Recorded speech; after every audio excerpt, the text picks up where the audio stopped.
hari ini lepaskan dulu apa yang ingin kita lepaskan. Seperti yang kita ketahui, Long, Izzah, lately ni macam-macam nak jual. Saya pun terfikir ada baju yang masa duduk session lama tu kan, saya nak jual baju tu kan. Tetapi kelangsungan hidup tu perlu diteruskan. Sebagai pemain bola sepak, pra-persaraan perlu dipikirkan. Long? Assalamualaikum warahmatullahi wabarakatuh. Salam. Ya, belakangan ni kita lihat isu kan, khasnya isu bekas pemain yang baru-baru ni ada seorang bekas pemain kuasa menjual koleksi beliau, koleksi peribadi. Bagi saya satu yang amat berharga sekali lah. Jika seorang pemain tu bermain bola 15 tahun, dengan itulah yang nak ditunjukkan pada anak-anak atau cucu nanti, terpaksa melepaskan koleksi tersebut hanya untuk kelangsungan hidup. Tapi satu perkara yang sedih. Tetapi jika itu yang dapat membantu, dia harus dibuat. Tak salah. Dia harus dilakukan. Kerana bukan saja di Malaysia saja.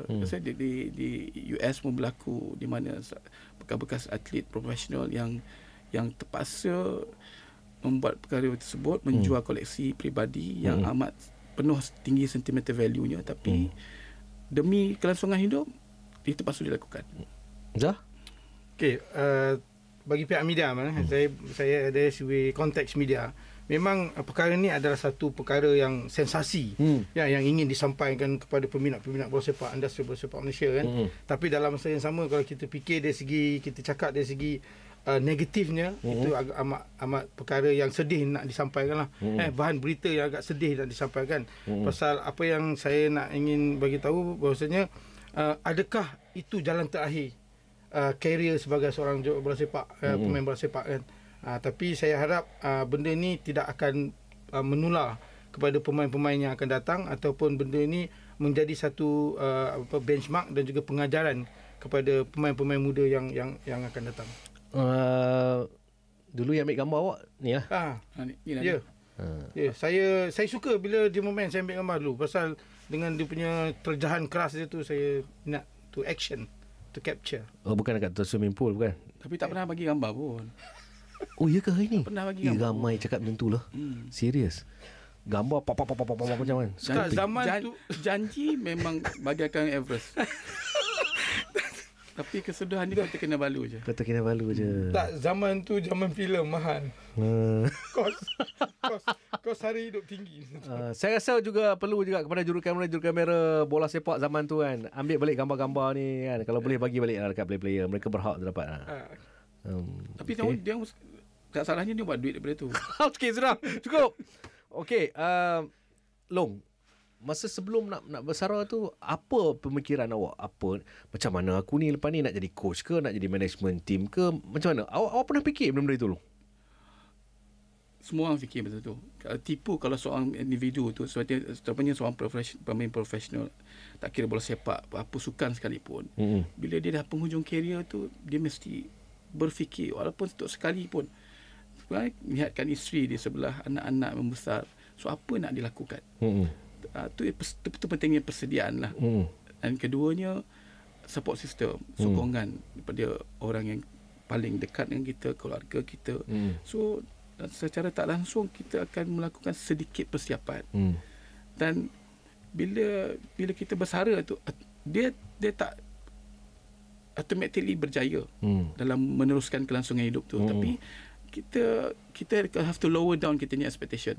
Kita kena terima hakikat bahawa kita perlu ikut kemampuan kita, ukur baju badan sendiri. So dengan itu kita boleh mampu, insyaAllah melakukan banyak perkara lah. So kita ada pepatah katakan ulat dalam batu pun hidup, tapi itu hanya pepatah. Tapi bagaimana kita melakukan tu, kita harus tahu jalannya.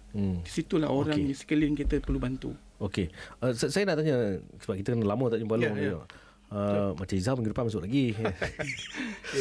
Long, masa tu parents ada tak ingatkan? Maksud dia, ada setengah kita bila kita lah hidup dalam dunia glamour kita kan, kita lupa semua tu. Balik nak jumpa ayah mak bapak pun susah. Balik pukul berapa, lepas tu, pernah tak? Mak ayah tak lupa. Segelintir saya rasa.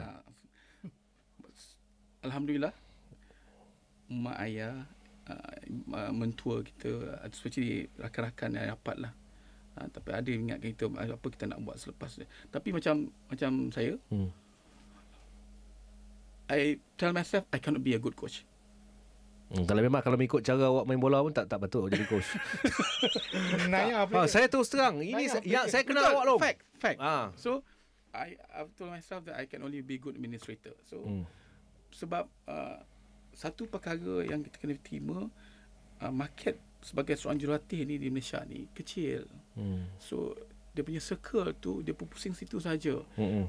So kita sebagai pemain bola sepak, kita harus tanya diri kita tepuk dan kita tanya sendiri, adakah kita mampu menyaingi apa yang ada dalam market ini, ataupun kita perlu tambah nilai knowledge kita, ilmu pengetahuan kita untuk kita menceburi bidang yang lain.